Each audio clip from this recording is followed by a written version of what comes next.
Ginawa itong flyover na to para makaiwas ng traffic dyan, sa may intersection na yan. Diyan kasi nagkakaroon ng choke point o pagbagal ng traffic. Kaya ginawa tong flyover na to. So good job. Kasi ginagawa ng banda sa may unahan dun sa may malapit sa may C5 Quirino na flyover. So yan ang dugtong niya, tatawid dito sa may parte dito. Yan, dito ilalagay yung mga o ipapark yung mga tren. Tsaka dito rin ayusin yung mga may sira. Yan, Zapote Depot, ang ganda nito.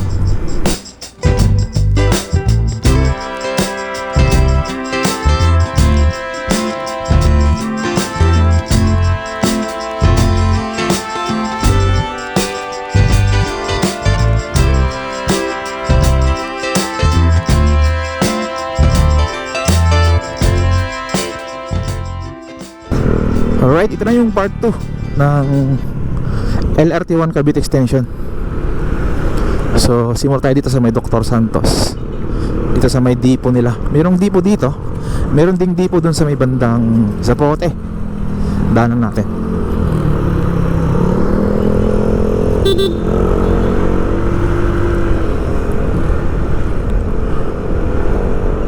Ayan siya. Hanggang dito pa lang yung tapos na may rail track. Yan. Hanggang dito pa lang. Papunta dun sa may Zapote o Las Piñas Station ay wala pa. So bali papunta na tayo sa may phase 2. Yung dalawang station niya ay Las Piñas tsaka Zapote. Yan na natin. Ito yung C5 extension, yung dinadaanan natin. I-check din natin yung tulay dyan na ginagawa, yung C5 Quirino na flyover, kung ano na yung status, kung pwede na bang daanan to.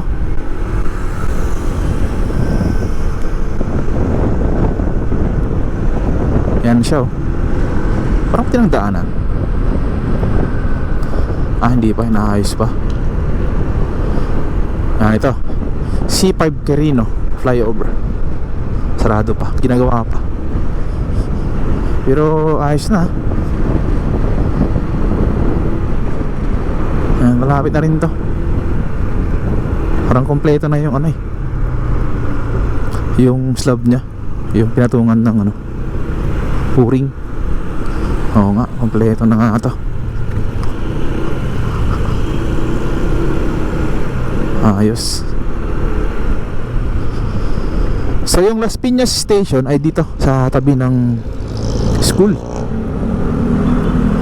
yung gagawing station. Pero sa ngayon ay wala pa naman maraka dito.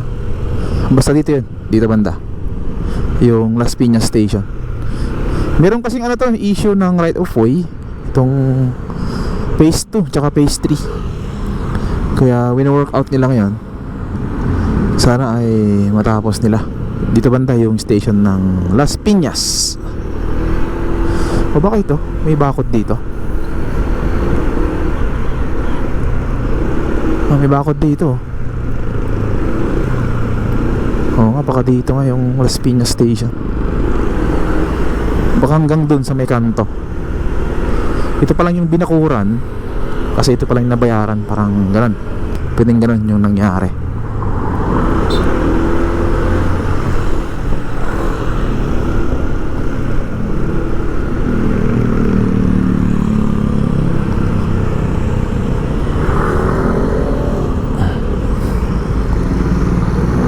Siya.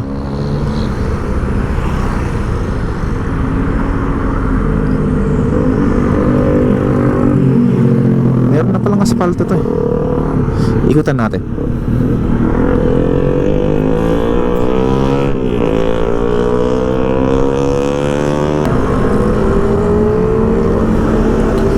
Dito tayo. Goods na pala to Asfaltado na Malamang mga ilang linggo ay bukas na to. Goods na goods na to.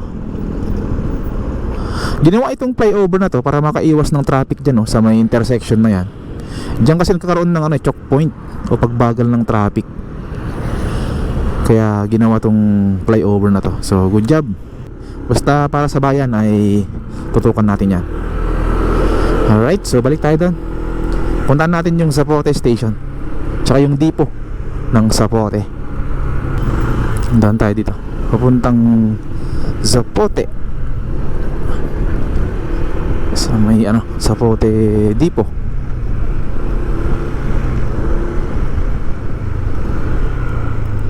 Yung mga dito, tambak ng basura. Marami rin palang dito, squatter.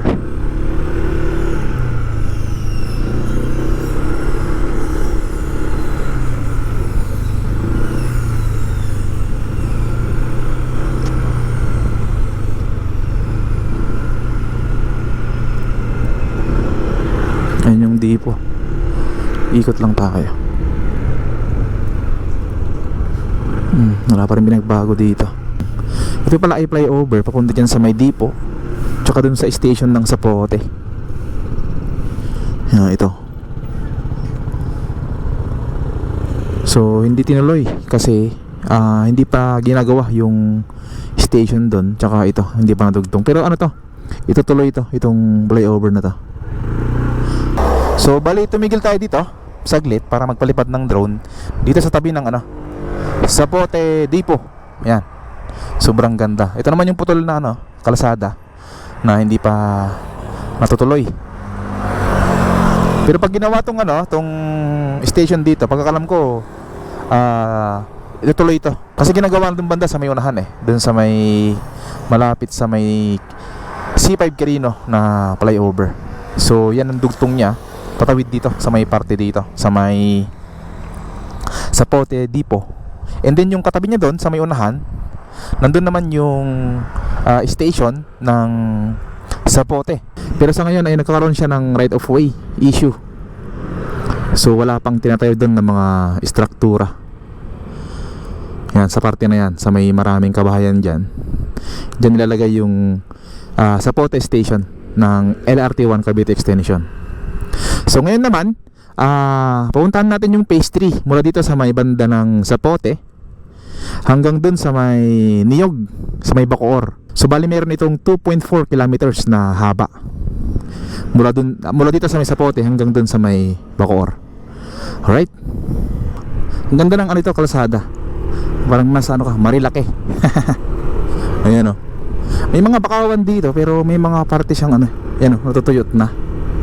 Ito sira na mga bakawan. Yan dried na. Ito naman yung Zapote Depot. Yan, dito ilalagay yung mga ipapark yung mga tren. Tsaka dito rin ayusin yung mga may sira. Yan, Zapote Depot. Ang ganda nito. Parang parang ibang klaseng design to. Yan, dito naman banda sa may parte na to. Yan, dito ilalagay yung Zapote Station naman. Hindi ko alam kung dito banda o dun sa may mga kabahayan dun, kasi ayon sa nabasa ko ay nagkakaroon siya ng right of way issue. Yan, pwede rin dito kasi magkatabi lang yan sa parte na yan dun sa may kabahayan. So tingnan natin, wala pa naman dito mga signs ng construction. Right, puntahan natin yung Niyog Station naman sa may Bacoor. Let's go.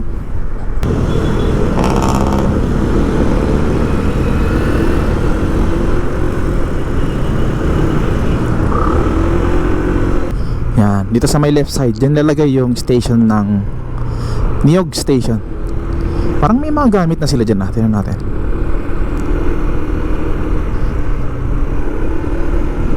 Yan mayroon ng dyan boom truck. Dyan banda yun yung lalagay na station sa may mga jeep na yan.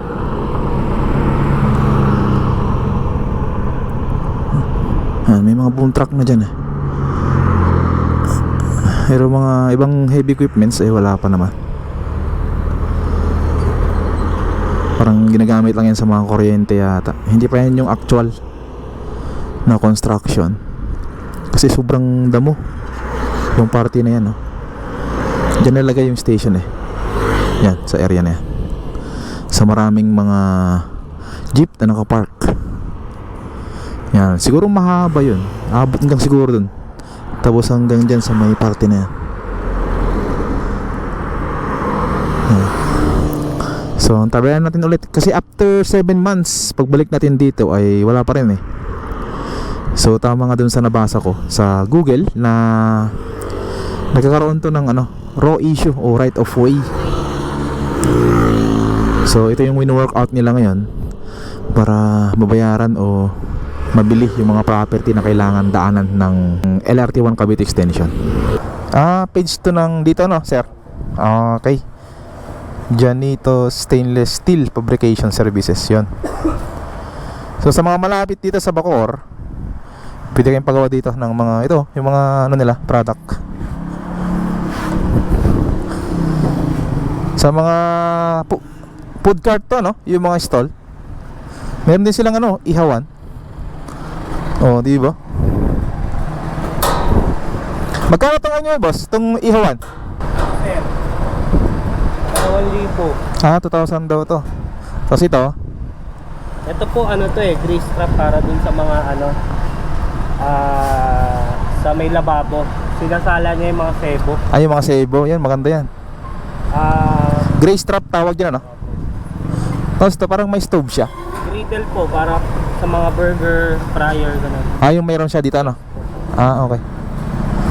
So dito sa may Janitos Stainless Fabrication. Sige, thank you sir, thank you. Salamat, ito yung nila. Mo na yan, baka if ever na gusto mo rin Sige. pwede.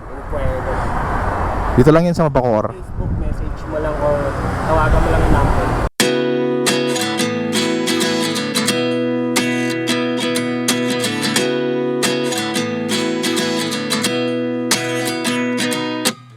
At 29 and I find myself wondering what did happen to the last 10.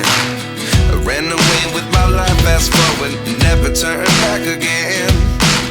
It's kind of funny that the more we pass time, the more we need to set the rewind. And 19 was the year I had to leave you, but now I'm seeing all the signs. Is this really happening? I can't believe it's true. I'm just as surprised as you. Is this really happening? I can't be too sure, but one day I'll be yours again.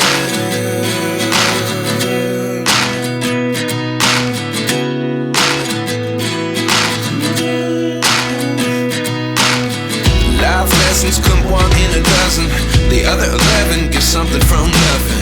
I sit here looking for an answer. Maybe the biggest question was in the last chapter. You gave me the soul I have today. Without you I never could have moved away. But now I see what you teach. I do believe I always should have stayed. Yeah. Is this really happening? I can't believe it's true. I'm just as surprised as you.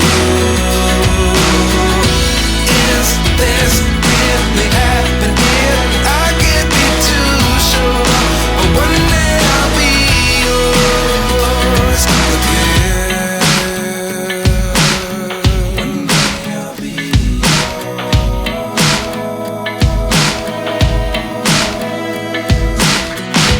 One day I'll be yours. One day I'll be yours.